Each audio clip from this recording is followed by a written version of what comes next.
Om Namo Bhagavate Vasudevaya.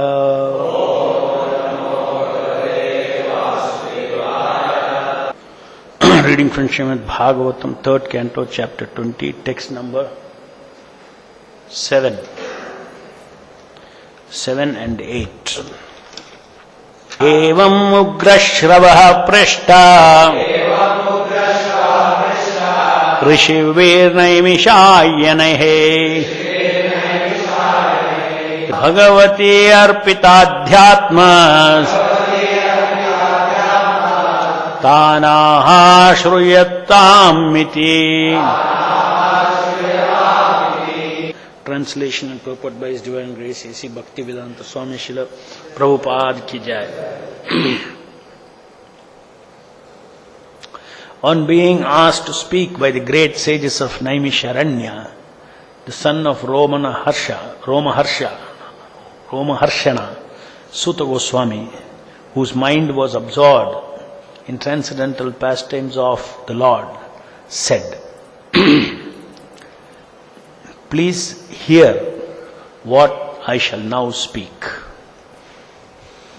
Then text 8, Suta Uvacha Hare Drita Krodha Tanoswamayaya Nishamya Gorudaranam Rasattalat Leelam Hiranyaksham Avajnaya Hatam Sanjato Harsho Munimahabharataha. Translation and purport. Srila Prabhupada ki jai. Suta Goswami continued, Vidura, the descendant of Bharata, was delighted to hear the story of the Lord who, having assumed by his own divine potency the form of a boar, had enacted the sport of lifting the earth from the bottom of the ocean and indifferently killing the demon Hiranyaksha. Vidura then spoke to the sages as follows. Purport. It is stated here that the Lord assumed the form of a boar by his own potency. His form is not actually the form of a conditioned soul. A conditioned soul is forced to accept a particular type of body by the higher authority of material laws. But here it is clearly said that the Lord was not forced to accept the form of a boar by the external power. In the Bhagavad Gita, the same fact is confirmed. When the Lord descends to this earth, he assumes a form by his own internal potency. The form of the Lord, therefore, can never consist of material energy. The Mayavadi version that when Brahman assumes a form, the form is accepted from Maya is not acceptable. Because although Maya is superior to the conditioned soul, she is not superior to Supreme Personality of Godhead. She is under the control of the Supreme Godhead, as confirmed in the Bhagavad Gita. Maya is under his superintendence. Maya cannot overcome the Lord. The Maya Devi idea that the living entity, the Mayavada idea that the living entity is the supreme absolute truth, but has become covered by Maya is invalid because Maya cannot be so great that it can cover the supreme. The covering capacity can be employed on the part of parcel of Brahman, not on the supreme Brahman. Thus ends the Bhaktivedanta purport. So the conversation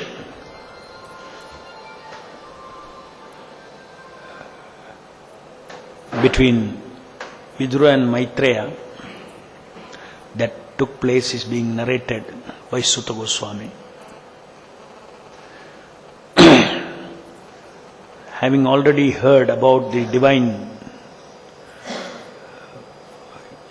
Varaha incarnations, Leela, Vidura is making further inquiries from Maitreya. As it is said here in the purport, Prabhupada talks about the Varaha form of the Lord. Because the Varaha form, he assumed his own divine potency, the form of a boar. The Lord assumed by his own potency the form of a boar. explaining that, Prabhupada is giving us a very clear understanding of how the Lord actually takes forms not out of material energy but out of his internal energy. Swamayaya. Here the word used is Swamayaya. Hare dhrita krodha tanoho Swamayaya. By his own internal potency, he assumes the form of a boar. In the material world, we all assume different forms according to the three modes of material nature, according to material nature, directed by the material nature. But that is not the only form in existence. There is something called transcendental form, of which the forms in this material world are perverted reflections. And Prabhupada is explaining here how the Mayavadis are wrong, or their theory is more or less reactionary. Because every form, every name, every activity in the material world, though can give transient pleasure, it can be traced to misery in the end. So due to this observation, a class of philosophers called Mayavadis, they say that all this is Maya. Any rasa means Maya, any form means Maya, any individuality means Maya. That means it is an illusory drama. It is not absolute. That is so if this material world, whatever name, form, rasa, everything that is there, it is all Maya. Similarly, even if the Lord, of course they don't accept Lord, even if that Brahman, Parabrahman, even he has also assumes a material body. In other words, there is only one Brahman. That one Brahman assumed the form of Krishna, Varaha. Just like the Jivas assume form in this material world. Jivas are also Brahman. They assume form in this material world through the material nature. In the same way they say the Lord also has assumed the material nature, the form that Lord walked on this earth is three modes of material nature. They are also of the material energy.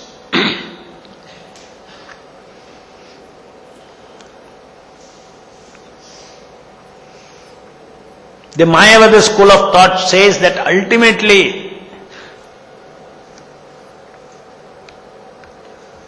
all the beautiful things that you see, all the beautiful rasa that you experience, all the beautiful sounds that you hear, all the wonderful tastes that you can experience, all the most pleasant aromas that you can experience,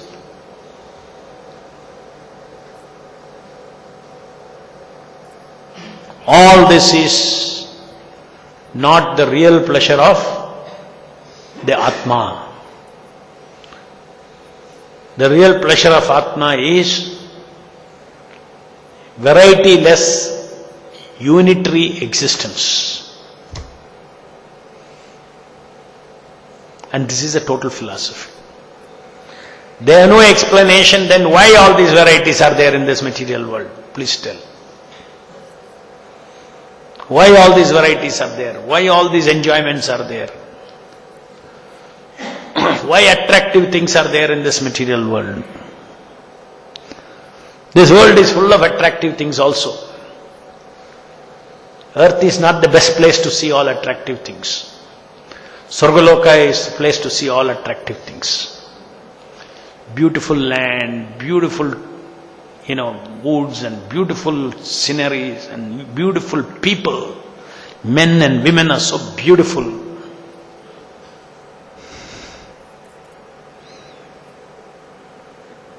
So all these things are According to Mayavada philosophy, that these are all relative, which is correct. It is relative, no doubt. Relative leads to misery. It is transient, no doubt.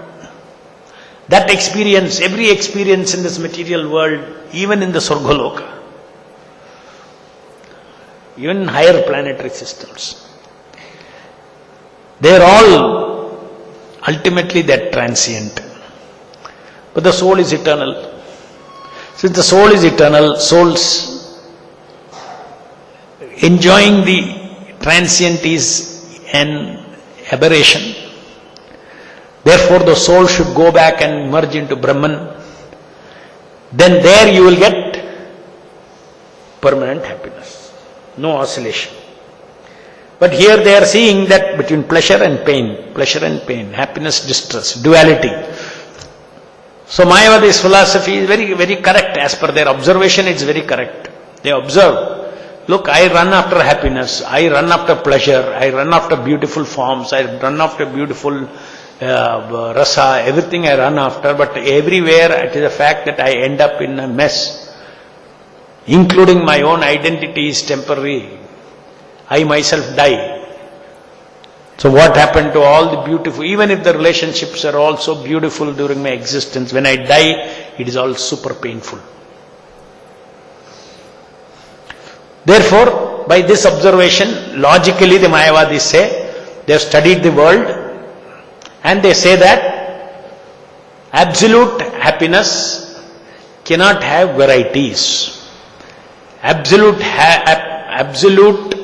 truth cannot have attractive form, cannot have attractive name, cannot have attractive anything. Attraction means Maya. You have to, therefore their exercise is to give up all attractions and identify yourself into oneness, variety-less oneness. Oneness means variety-less. Moment any variety your mind conceives, you are in Maya. So they struggle to, that of course that oneness experience can be experienced because there is a field. There is an existential field called Brahmajyoti where that experience is permitted if you go there. So that also reinforces them. They go there and they experience that existence, pure existence, unmixed with three gunas, Brahman experience. But look at the Vaishnava philosophy, Vaishnava understanding. Completely in contrast to that. You need to understand this very, very clearly as Vaishnavas. Mayavada philosophy is sour grape philosophy. There's grape, I try to jump. I don't get it. Then he gives up and, that grape is sour. And it goes away. A sour grape philosophy. Similarly, the Mayavadis, they jump, they try to enjoy everything in this material world. Form, relationships, taste, touch, smell, and they are analyzed everywhere. It is all not giving the sweetness that they are expecting, that the soul is expecting. Soul is expecting eternal quality of happiness. So they search, there must be somewhere, then finally they decide, no, it's not there. And therefore, the philosophy specifically stresses that there is no absolute form, there is no absolute name, there is no absolute sound, there is no absolute taste, there is no absolute sight. There is no absolute beautiful things to see. There is no absolute sound which is beautiful to hear. There is no absolute taste which is so tasty. There is no absolute aromas. There is no absolute beautiful attractive forms of male, female, animals, trees, land, sun, moon, planets, all these things, they don't exist. If at all it exists, it is all in the Maya world. Vaishnava philosophy says that there is another world, Vaikuntha Loka, where there is beauty, where there is varieties of forms, varieties of people, varieties of relationship, varieties of animals, varieties of vegetation, varieties of lands, varieties of sky. It all exists. But they are all, everything in this material world is a poor imitation of that in the spiritual world. In varieties it is there. In some places it's not poor imitation, excellent imitation. In Surgaloka it's excellent imitation. On the earth it is little poor imitation. Just like I am this body. In the earthly planet, you will see lot of dead bodies going. So it will disturb you also. Oh, I am not eternal. This body will die. In Surgaloka, you never see anybody carrying any body to Smashana. It's all nicely arranged. Covering is very much better arranged.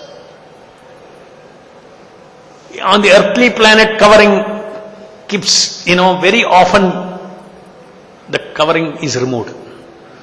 The duality is seen too much in this on this earthly planet, sukha, dukkha. Even people who are very rich, they will have some health problems. Suddenly, on this earth, one cannot say I am completely, all kinds of continuous sukha I get. Happiness I see. No.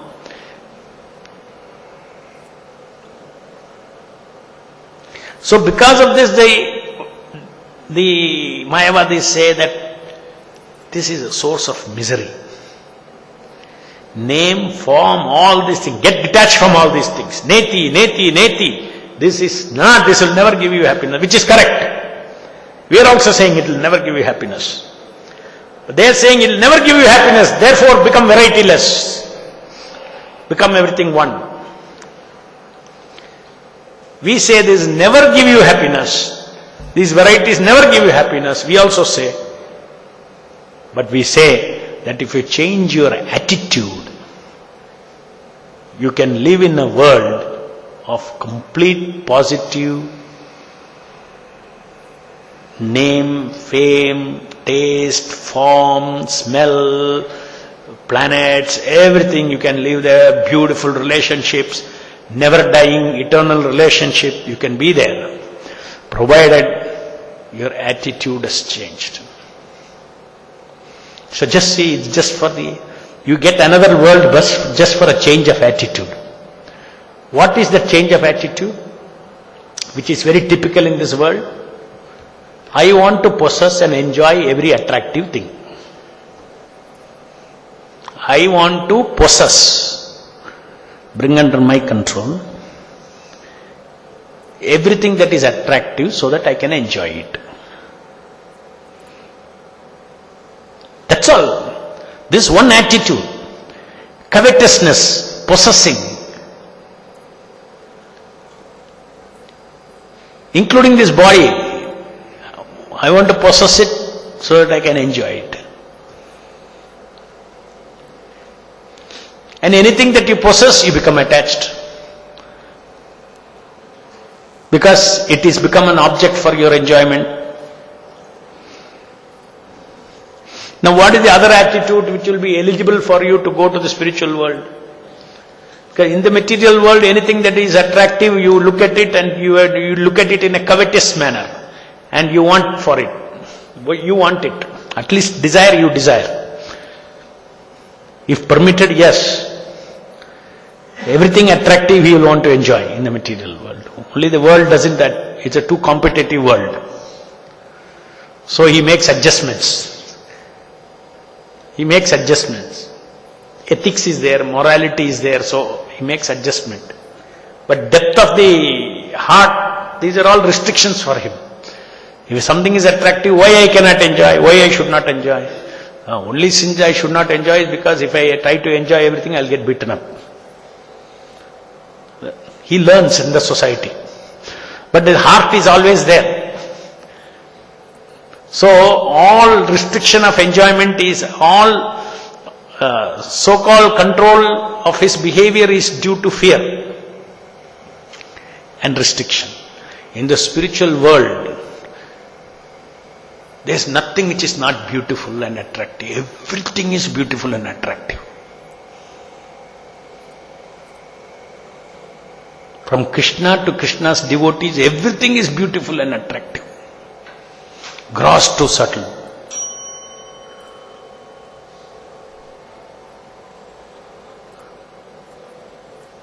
So with this attitude, can we go there?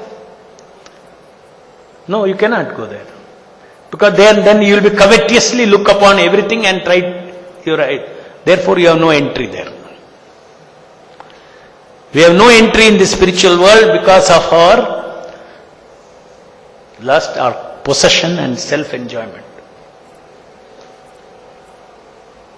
There is nothing wrong in appreciating beauty, God's creation. So many beautiful things He has created. You can look at them. Not in a covetous manner, but in an appreciative manner of Krishna's creation. Not thinking now that is for my object of enjoyment. That is a pure seeing of this material world. Pure seeing of material world is to see everything as a property of Krishna and Krishna as the supreme enjoyer. That training is what Vaishnavas are learning under the Acharya's directions. To purify their consciousness. To see the Lord's glories everywhere.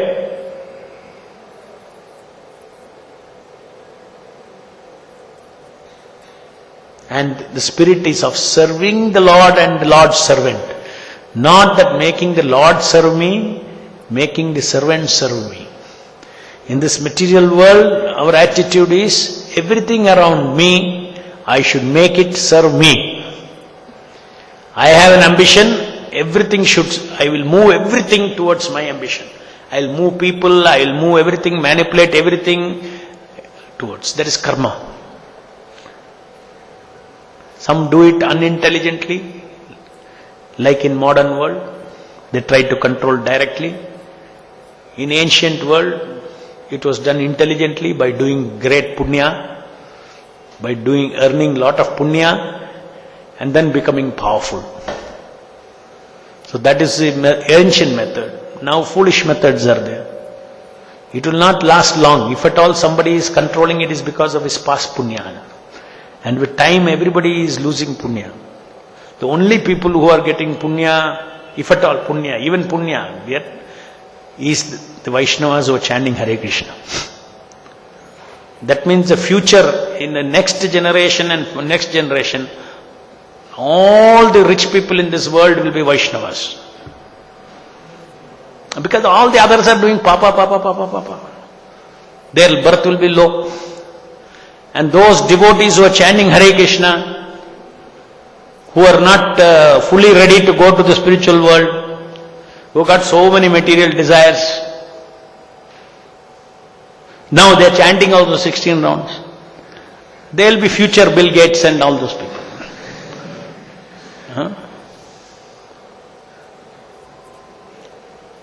Like if some preacher is attached to car, he will become Bill Gates next life.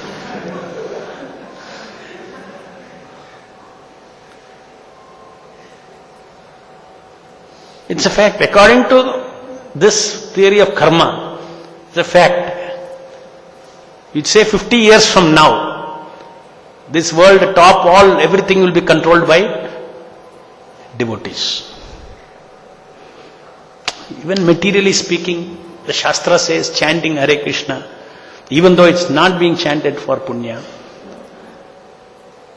Fire is fire. There is a component of punya automatically included when anybody chants. Because it's God's name. It's actually being chanted for bhakti, but automatically it is most powerful punya.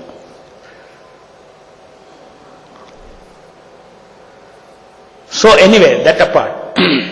So these Mayavadis, they oversimplify the entire existence and existential philosophy. They say that what is there, it's all variety, is all problem. Absolute truth is plain light, Brahman, identity-less, formless, rasa-less, relationless existence. That is they say. But we say, no my God, how can you say, how can you underestimate the beauty of existence? I mean, what is the intelligence of the Creator? Such beautiful things is creating. Is there no meaning to such wonderful rasa even in this material world? Dasya rasa, Sakya rasa, Madhurya rasa, even in this material world. Because illusion reproduces original. A imitation gold experientially is like a real gold. Existentially it is not gold, but experientially it is like gold. So in the same way, in the material world also, experientially we see varieties, especially in heavenly planets and all. Such fine, beautiful relationship, such fine rasa, Madhurya rasa, all this. If in the material world it is there, how perfect and how great and how tasty, how it will be, only it's a different type in the spiritual world. Now forget that. How tasty, what will be the quality of enjoyment of rasa, transcendental pleasure of God Himself, whose capacity to enjoy unlimited. Okay, I am tiny, but God's pleasure is unlimited. That is described in Chaitanya Charitamrita. The loving relationship between Krishna and Radharani. What is the extent of that? What is the degree of that? You can imagine. We cannot imagine. What would be that?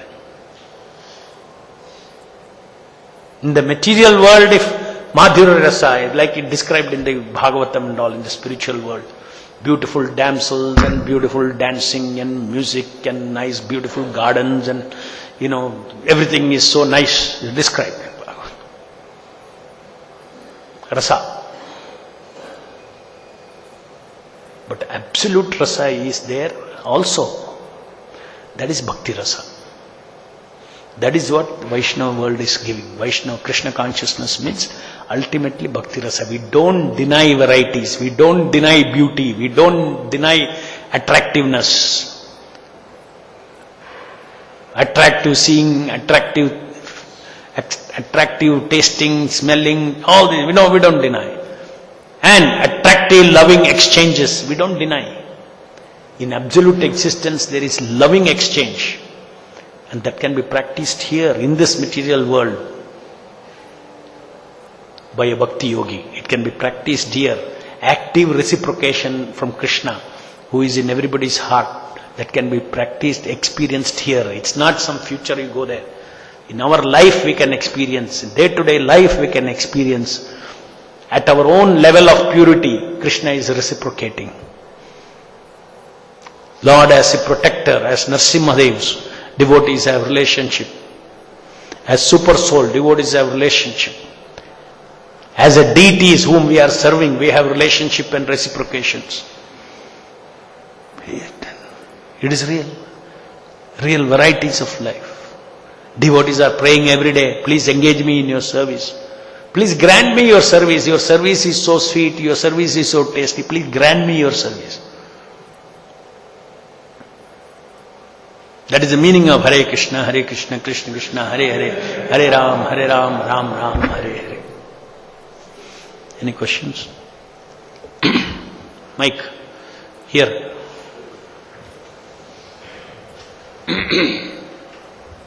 Hare Krishna, Guru.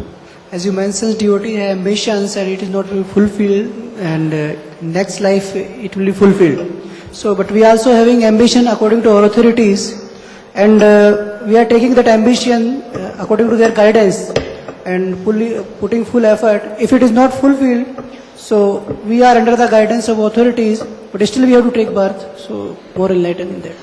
No, for that if you take birth, good only. For service, if you take birth again, I am not talking about service. Suppose you are very attracted to some donor's big bungalow. I mean, you're going out preaching and then you're completely bewildered. You're saying, my God, what is wrong? So nice, having a nice life, and they are not quarreling, nothing. Husband is very sweet to wife is very sweet to husband, children are very sweet, children are very cute, everything going on so nicely. Where they say Dukkhalayam Ashashvatam? If the doubt comes, then Krishna will give you a birth, and then he will show you Dukkhalayam Ashashvatam. As much as you go up, that much when you fall, it will pain. Is it not? Either on the earth, you see every day pain and pleasure, or in the heavenly planet, you see very high pleasure, end of it, very high pain. It will happen. Material world is designed like that. Designed like that. You have to experience duality. So if we, like Prabhupada has told, do this, do that, and we have so many ambitions according to what Prabhupada said. And while dying, our ambitions are all unfulfilled. Good. We again become servants of Prabhupada in this world. What is wrong? For us, if you see in the association of Vaishnavas and the association of the deities, we already actually have a Vaikuntha life. Only body gives problem, that's all. That nobody can avoid, birth, death, old age, disease. But otherwise, experientially, we are having a Vaikuntha life. Quality has to increase. When 3 modes are there, lower modes are there, we may not experience it. But otherwise, if one is chanting nicely, is doing seva nicely, he is actually experiencing Vaikuntha. So what, one more life, go, any number of life. If to serve Prabhupada is good. This life we accept Prabhupada, but there is a free will. It may happen next life we can choose or feel in different way. In this life we have to choose Prabhupada is we will surrender. Right. But in next life there is a chance we can divert. Risk is there, you are saying. Unless you come to the level of risk-free, you will not enter there. Therefore, you will have to take some more lives. You have to become firm. You have to firm at the lotus feet of Krishna. Then only you can enter the spiritual world. If you have another option, please remain here. Internal potency will say. Krishna will not say. Internal potency will throw you out, will not take you inside there. So that we have to pray. Just by chance you cannot. You have to prepare by Prabhupada's mercy, serve him more, become. See, that is why we need to have our original attraction for Krishna awakened. You are not creating attraction for Krishna. We are not creating attraction for Krishna. We have attraction for Krishna. We have to awaken our attraction for Krishna. So if it is awakened, then that is your Surupa. That's a constitution, nature. You won't fall down. You won't fall down. So unless you awaken, you cannot go there. That awakening, if you are ready, some little small things are not that before you die, you have to be fully awakened. But if Prarabdha karma will all be there, in 1 second it will be changed and you will go to pure atmosphere. Provided your heart has become cleansed. Your heart has become cleansed with devotion to Prabhupada and Krishna. Any other question? Jai Grandhara Srimad Bhagavatam ki jai, Jagat Guru Srila Prabhupada ki jai.